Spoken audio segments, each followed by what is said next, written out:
믿어주겠니? 옛날 어느 나라에 함께 살았던 왕자와 왕의 이야기.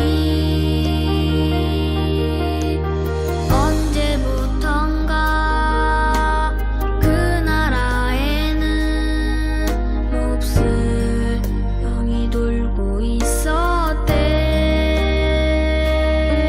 사랑과 용서보다 미움과 싸움이 커져만 가는.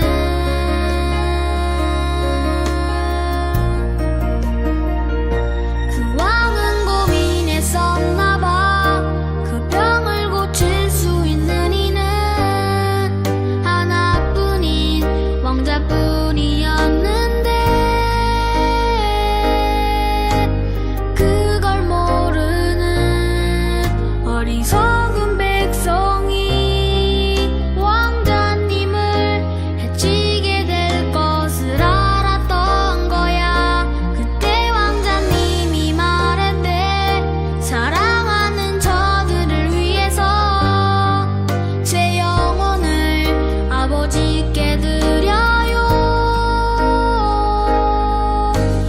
당신의 사랑, 그 위대하신 사랑을 전하러 그 어디든 맨발로 찾아갈게요. 사랑을 나눠줄게요.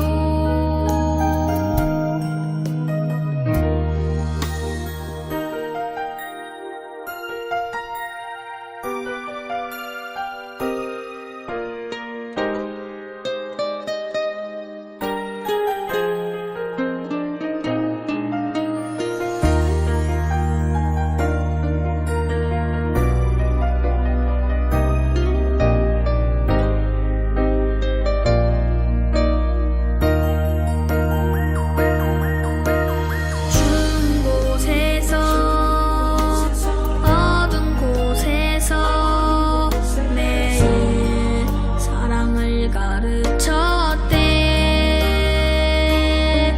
항상 기뻐하라고, 기도하며 감사하며 살라고.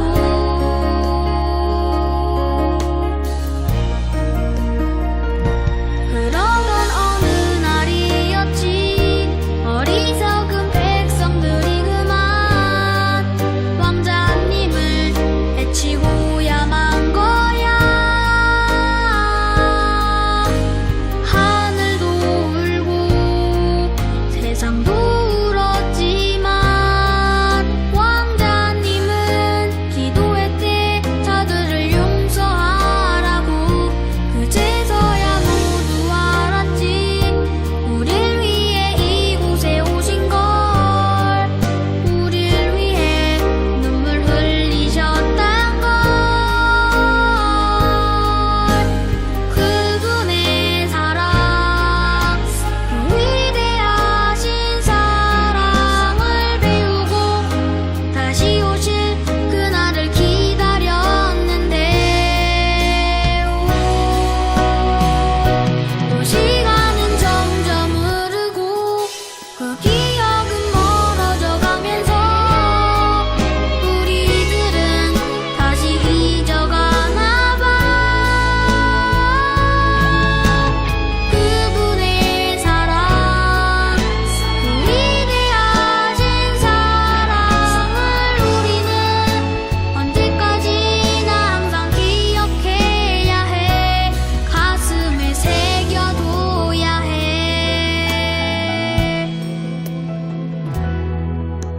세상에서 가장 귀한 이야기.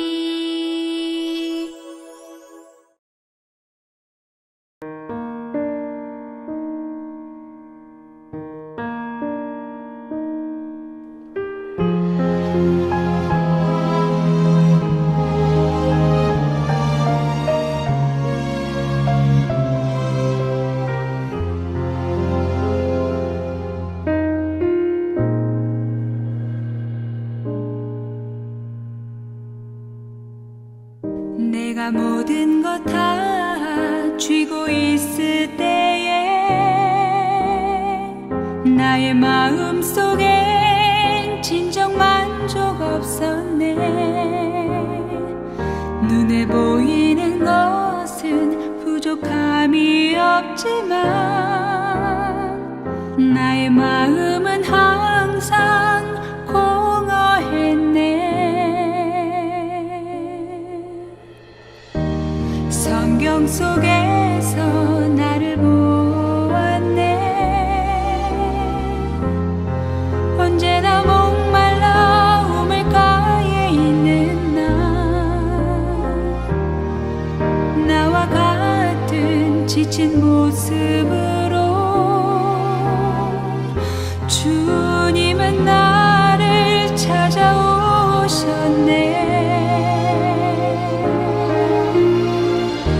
주를 만났네. 주를 만났네. 주를 만났네.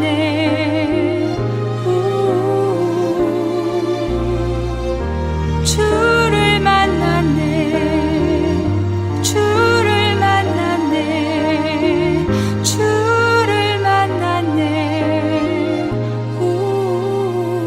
나의 주님.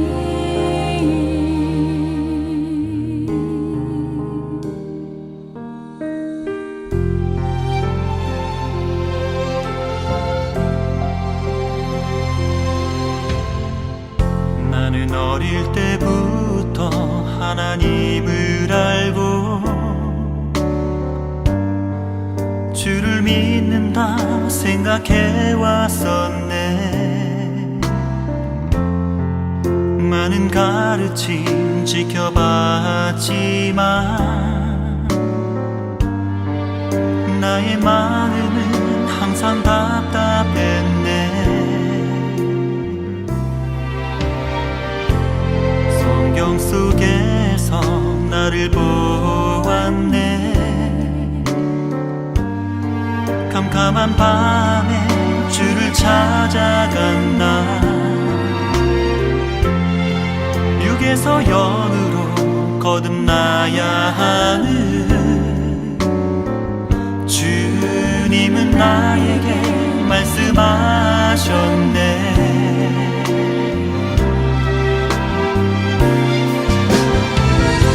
주를 만났네. 주를 만났네. 주를 만났네.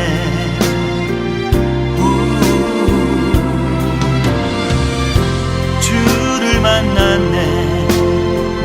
주를 만났네. 주를 만났네. 나의 주님.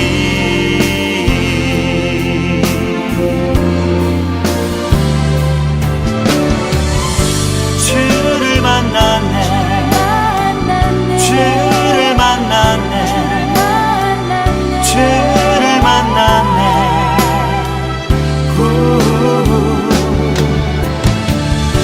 주를 만났네. 주를 만났네. 주를 만났네. 나의 주님.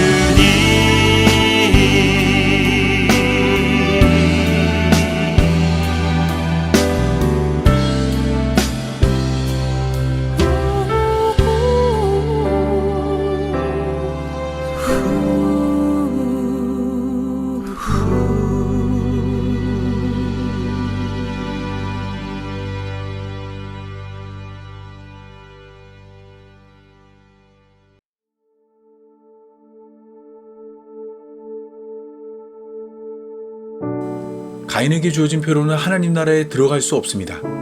하나님 나라에 들어가기 위해서는 다른 표가 필요합니다. 오늘은 창세기 4장 13절에서 15절을 중심으로 하나님 나라로 인도하는 표는 무엇인지 함께 살펴보겠습니다.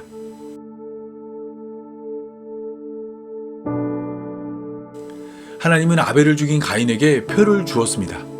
당시 가인은 아벨을 죽인 죄로 땅에서 유리하는 벌을 받았는데 여기서 유리한다는 말은 방황한다는 말입니다. 이때 가인은 하나님의 심판이 자신에게 너무 무겁다 말하였습니다. 자신이 땅에서 유리하는 자가 되었을 때 자신을 만나는 자마다 자신을 죽이려 할 것이기 때문입니다.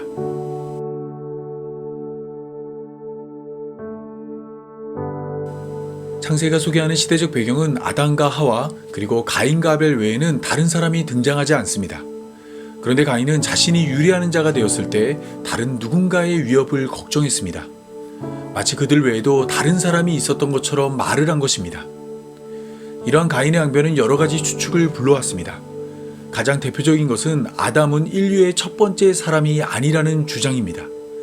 이 주장에 의하면 하나님은 여러 명의 사람을 창조했고 그들 가운데 아담만을 택해 에덴 동산에 살게 하였다 말합니다.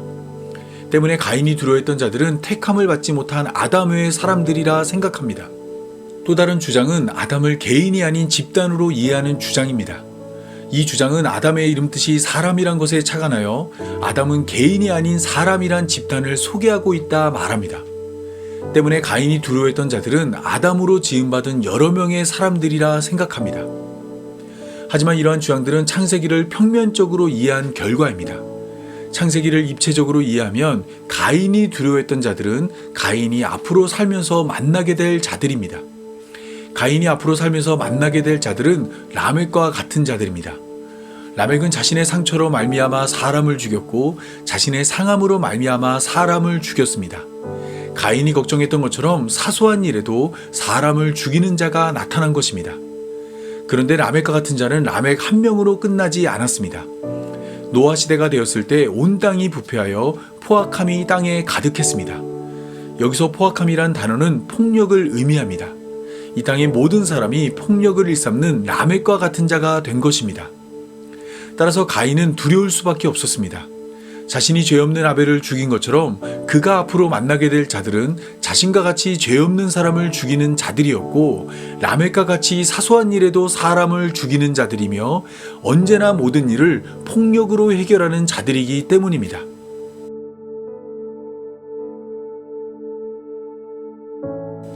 하나님은 두려워하는 가인에게 표를 주었습니다. 이 표가 물리적인 표인지 아니면 영적인 의미인지에 대해서는 여러 가지 주장이 있습니다. 하지만 이러한 주장들보다 더 중요한 것은 본문이 말하고 있는 표의 의미입니다. 하나님은 가인에게 표를 주어 다른 이가 가인을 죽이지 못하게 하였습니다. 이때 하나님이 주신 표에는 하나님의 심판이 담겨 있었습니다. 가인을 죽인 자는 하나님으로부터 벌을 7배나 더 받게 됩니다. 자신이 행한 것보다 7배나 더 많은 벌을 받기에 이 벌을 받기 싫은 자는 가인을 죽여서는 안 됩니다. 인류의 역사를 살펴보면 고대 근동 사회에도 이러한 표가 있었습니다. 그것은 바로 법입니다. 기원전 1754년경에 작성된 것으로 여겨지는 함무라비 법전은 전반적으로 인간의 생명에 높은 가치를 부여하고 범죄를 저지른 사람에게 가혹한 처벌을 부과하므로 살인을 저지르지 못하게 하였습니다. 종교적으로 출애굽 중인 이스라엘 백성들에게는 율법이 가인의 표와 같은 역할을 했습니다. 모든 가치 판단의 기준이 되는 율법을 통해 죄의 유무를 결정했습니다. 특히 살인에 대해서는 우발적인 살인과 고의적인 살인을 구별하여 죄가 드러났을 때는 가해자의 피를 요구했고 이웃에게 악을 행하지 못하도록 모든 죄마다 그에 상응하는 징계를 제시했습니다.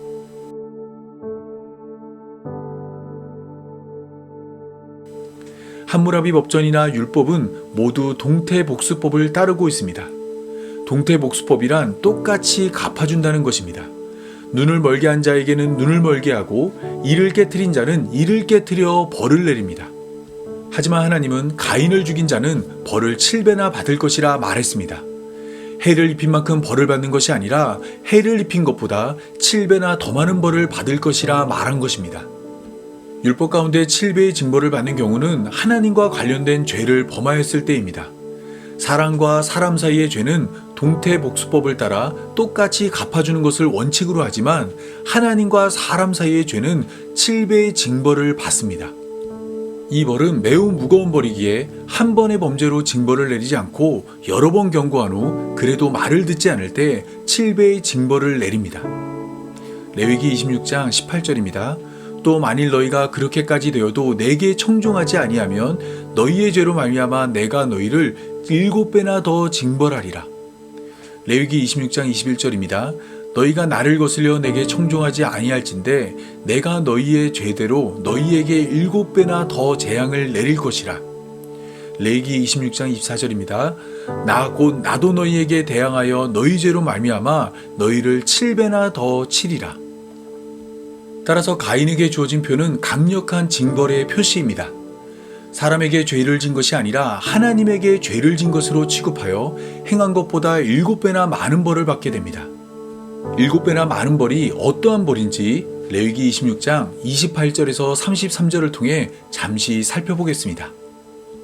내가 진노로 너희에게 대항하되 너희의 죄로 말미암아 7배나 더 징벌하리니 너희가 아들의 살을 먹을 것이요 딸의 살을 먹을 것이며 내가 너희의 산당들을 헐며 너희의 분향단들을 부수고 너희의 시체들을 부서진 우상들 위에 던지고 내 마음이 너희를 싫어할 것이며 내가 너희의 성읍을 황폐하게 하고 너희의 성소들을 황량하게 할 것이요 너희의 향기로운 냄새를 내가 흠양하지 아니하고 그 땅을 황무하게 하리니 거기 거주하는 너희의 원수들이 그것으로 말미암아 놀랄 것이며 내가 너희를 여러 민족 중에서 흩을 것이요 내가 칼을 빼어 너희를 따르게 하리니 너희의 땅이 황무하며 너희의 성읍이 황폐하리라. 이처럼 7배의 징계는 아주 무서운 벌입니다. 가족에서 시작해 그가 의지하던 종교와 그가 살던 땅까지 모두 빼앗기고 황폐해집니다. 세상 그 누구와도 함께할 수 없고 세상 그 누구도 의지할 수 없으며 세상 그 어디도 거할 수 없습니다. 처절하게 삶의 모든 영역이 무너지고 쓰러져 다시는 일어설 수 없는 상태가 됩니다.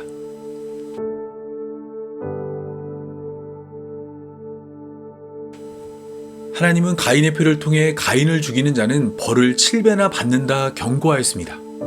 하지만 가인의 후손인 라멕은 하나님의 경고를 두려워하지 않았습니다. 오히려 하나님의 경고를 조롱하여 가인을 위하여는 벌이 7배지만 자신을 위하여는 벌이 77배라 말하였습니다. 조금이라도 자신을 괴롭게 한 자는 자신의 괴로움보다 77배의 괴로움을 당할 것이라 말한 것입니다. 라멕의 이러한 생각은 현실이 되었습니다. 그는 자신의 두 아내에게 자신이 상처로 말미암아 사람을 죽였고 상함으로 말미암아 소년을 죽였다 자랑했습니다. 자신의 벌이 하나님보다 크고 자신의 징계가 하나님의 징계보다 엄하다 말한 것입니다. 이러한 라멕의 모습은 노아 시대가 되었을 때 온 땅을 가득 채웠습니다. 모든 사람이 하나님 앞에 부패하여 포악함이 땅에 가득했습니다. 특히 타락한 자란 뜻의 네피림은 용사였는데 그의 직업은 그를 고대의 명성 있는 자로 만들었습니다. 라멕으로 가득 찬 세상이었기에 다른 이를 기술적으로 탁월하게 죽이는 용사가 존중받고 선망하는 직업이 된 것입니다. 결론적으로 이 세상은 하나님의 벌을 두려워하지 않는 세상이 되었습니다. 가인에게 허락한 표가 제대로 작동하지 않았습니다. 법이 주어졌지만 모든 사람이 법을 지키지 않았습니다. 스스로 하나님의 자리에 올라 7배의 벌보다 많은 77배의 벌로 세상을 다스렸습니다. 하나님보다 엄한 벌을 내려 하나님보다 자신을 더 두려워하게 만들었습니다. 때문에 하나님은 이들을 내버려 둘 수 없었습니다. 그래서 하나님은 노아를 불러 모두 혈육 있는 자의 포악함이 땅에 가득함으로 그 끝날이 내 앞에 이르렀으니 내가 그들을 땅과 함께 멸하겠다라고 말씀하였습니다. 가인을 죽이는 자는 벌을 7배나 받을 것이라 말씀하신 것을 따라 세상을 7배로 심판하여 숨을 쉬는 모든 육체를 물로 심판하겠다 말씀하신 것입니다.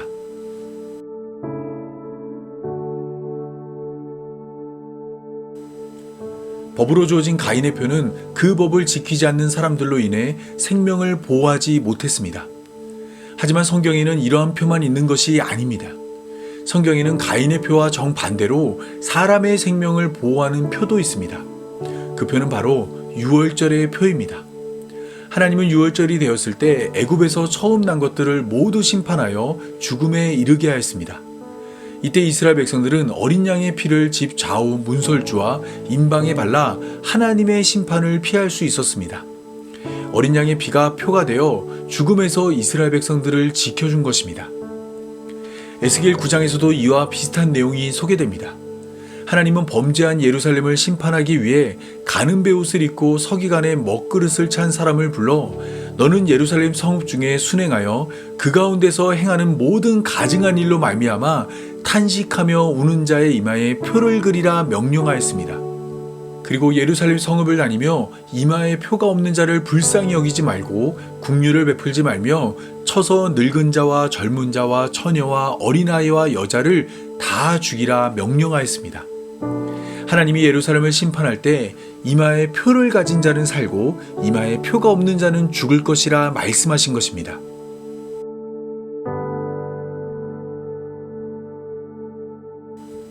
이마의 표를 통해 생사가 결정되는 모습은 성경의 마지막 책인 요한계시록 13장과 14장에도 나타납니다. 요한계시록 13장에는 이적을 행함으로 사람들을 미혹하는 짐승이 등장합니다.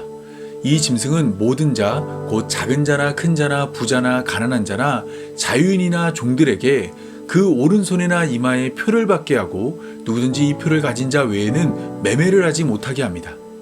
이때 이 표는 짐승의 이름이며 그 이름의 수로 그 수를 세어보면 666입니다. 666에 대해서는 다양한 주장이 존재합니다. 이를 크게 두 가지로 정리하면 특정한 인물을 지칭하는 견해와 사회적 현상을 대입하는 견해로 나눌 수 있습니다. 특정한 인물을 지칭하는 견해는 다양한 인물을 666으로 보았습니다. 로마 황제 칼리귤라, 트리아누스, 배교자 유리안, 반달조, 교황 베네딕트 9세와 바오로 5세, 마호메트, 마틴 루터, 존 칼빈 등 다양한 인물을 666으로 보았으며 의외로 많은 사람들이 문화적인 영향을 받아 오멘의 데미안을 666으로 아는 자도 있습니다. 물론 이러한 주장 중 가장 대표적인 인물은 로마의 황제 네로입니다. 게마트리아를 사용해 네로의 이름을 숫자로 표현해 모두 더하면 숫자 666이 되므로 요한계시록에 소개된 666은 로마의 황제 네로라고 이해합니다. 사회적 현상을 대입하는 견해는 표를 통한 매매에 집중합니다. 표를 가진 자 외에는 매매를 하지 못하므로 666은 바코드라 주장했습니다. 하지만 바코드가 대중화되며 이러한 주장은 시들해졌습니다. 대신 최근에는 베리칩이 666이라 주장합니다. 베리칩은 쌀알만큼 작은 칩을 인체에 주입하여 개인의 신분 정보를 확인하고 금융활동을 지원하는 새로운 개념의 신분증이며 신용카드입니다. 현재 상용화되진 않았지만 그 역할이 요한계시록이 소개하는 666과 일치하는 면이 있어 베리칩이 곧 666이라 주장합니다. 이러한 주장들은 성경의 범위를 크게 벗어났습니다. 요한계시록의 원독자는 결코 이해할 수 없는 것들을 666으로 보았습니다. 저자의 의도와 상관없이 상황에 맞춰 666을 이해했습니다. 저자와 원독자를 고려할 때 666은 성경 안에서 해석되어야 합니다. 성경은 의외로 가까운 곳에서 666을 소개하고 있습니다. 요한계시록 16장 16절은 666이라는 표가 사람들의 오른손이나 이마에 쓰여질 것이라 말하였는데 신명기 6장 7절은 율법을 손목에 메어 기호로 삼고 내 미간에 붙여 표로 삼으라 말합니다. 현재까지도 유대인들은 이 말씀을 문자 그대로 받아들여 율법을 보관하는 상자를 메주자라는 이름으로 손목에 메었고 테팔리라는 이름으로 이마에 착용합니다. 666이 표로 쓰여질 자리는 원래 율법이 위치할 자리였던 것입니다. 손목과 이마에 쓰여질 666이라는 숫자 역시 율법을 상징하는 숫자입니다. 특히 숫자 6은 안식을 의미하는 숫자 7에 이르지 못한 숫자로 사람의 수고와 열심을 담고 있습니다. 스스로의 힘으로 구원에 이르려는 노력이 숫자 6으로 표현됩니다. 가나의 혼인잔치를 소개하는 요한복음 2장 6절에 정결 예식을 따라 두세 통 드는 도랑아리 6이 놓여진 이유도 거기에 있고 요한복음 4장 6절에 예수님을 만나기 전 날마다 우물에 와야 했던 수가성 여인이 6시쯤 예수님을 만난 이유도 거기에 있으며 요한복음 19장 14절에서 빌라도가 예수님을 십자가로 넘겨준 시간이 제6시인 이유도 거기에 있습니다. 스스로 구원에 이르려는 율법을 숫자 6으로 설명한 것입니다. 따라서 손과 이마에 표로 새겨질 666은 율법입니다. 사람을 미혹하는 짐승은 모든 사람의 손과 이마에 율법을 새겨넣습니다. 모든 나라를 동태복수법에 기초하여 건국하고 모든 사람이 눈에는 눈, 이에는 이를 정의로 사회를 구성하며 정당한 값을 지불하지 않고는 실 하나도 얻을 수 없는 시장 경제를 구축했습니다. 상처낸 자를 벌하고 상하게 한 자를 죽이는 것이 당연한 세상이 되었습니다. 강한 자의 포악함이 땅을 가득 채웠던 노아 시대처럼 많이 가진 자의 포악함이 땅을 가득 채우는 심판받을 세상이 된 것입니다. 눈에는 눈을 고집한다면 세상 모든 눈이 멀게 될 것이라 말한 간디의 말처럼 모든 사람이 자기 죄를 스스로 짊어지기 위해 사망에 이르는 세상이 되었습니다. 손과 이마에 쓰여진 율법이 모든 사람의 죄를 폭로시켜 그들을 죽음이라는 심판으로 인도했습니다.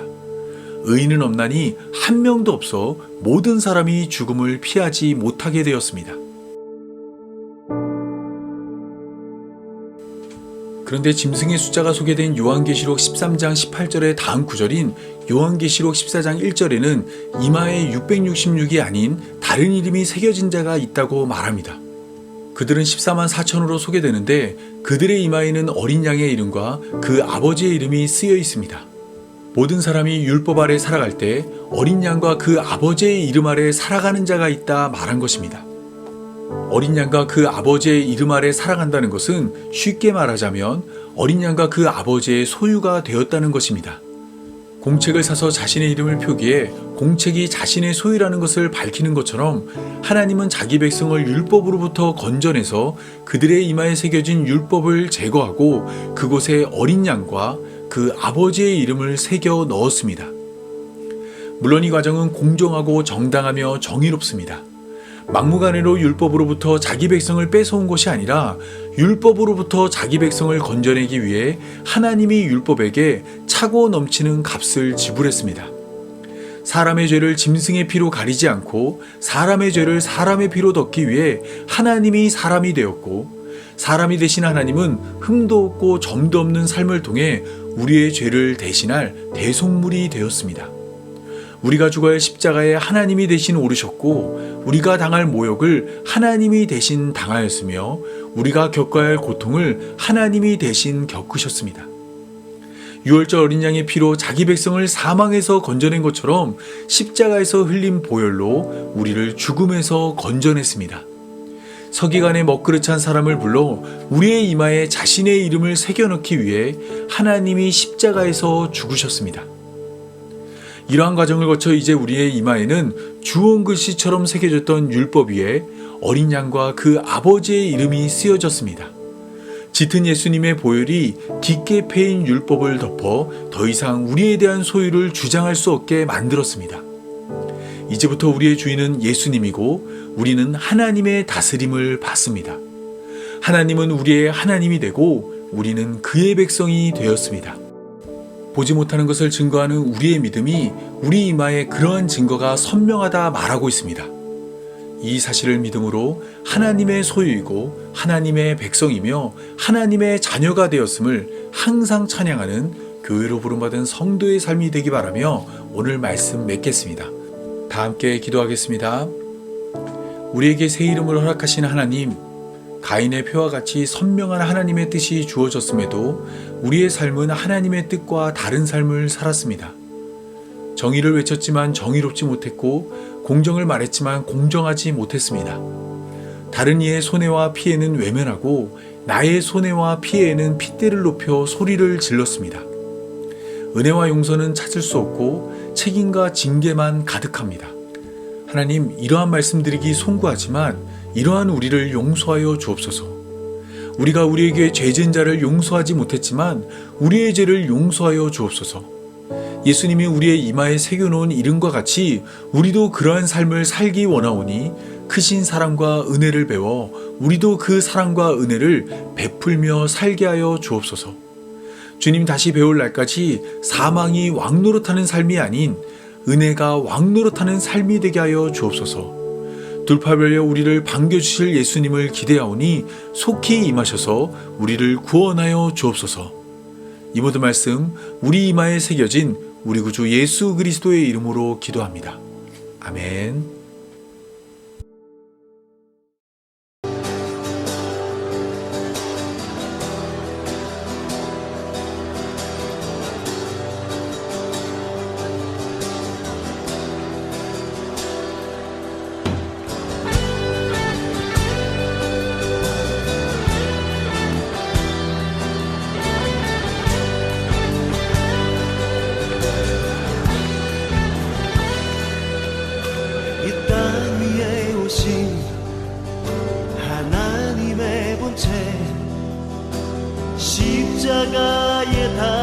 오시사 우리 죄 사하셨네.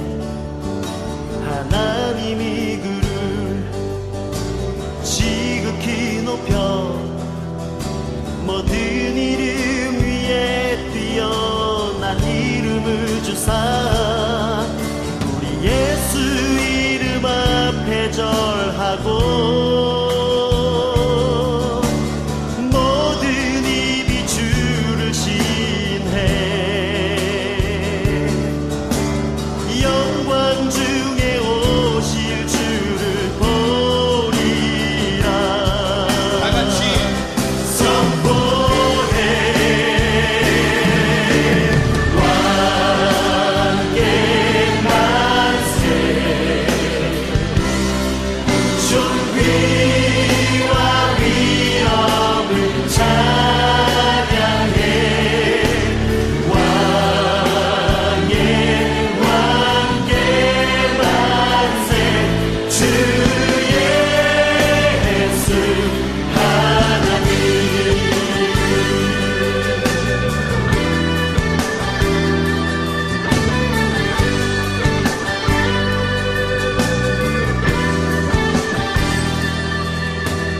우리 고대하네. 주님 오실 그날 다시 사신 왕의 영광 이 땅을 비추네.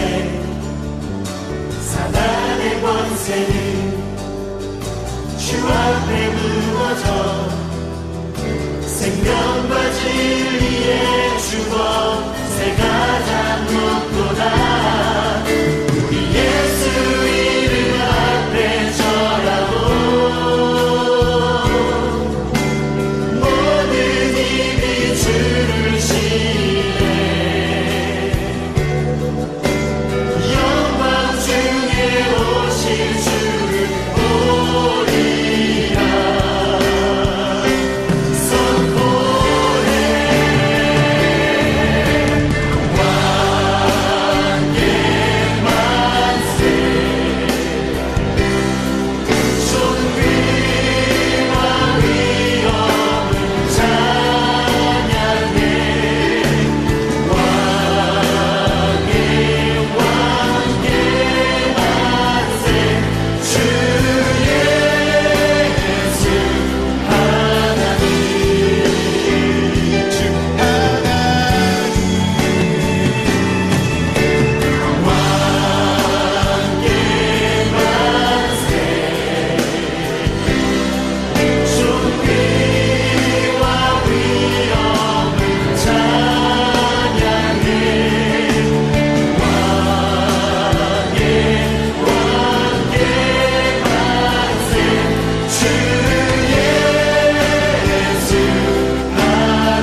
이제는 우리를 위해 십자가로 걸어가신 예수님의 은혜와 하나밖에 없는 아들도 아끼지 않은 하나님의 사랑과 언제나 우리와 함께하는 성령의 인도하심이 말씀으로 예수님을 깨닫고 증거하길 원하는 모든 성도들과 영원토록 함께하길 간절히 축원하옵나이다.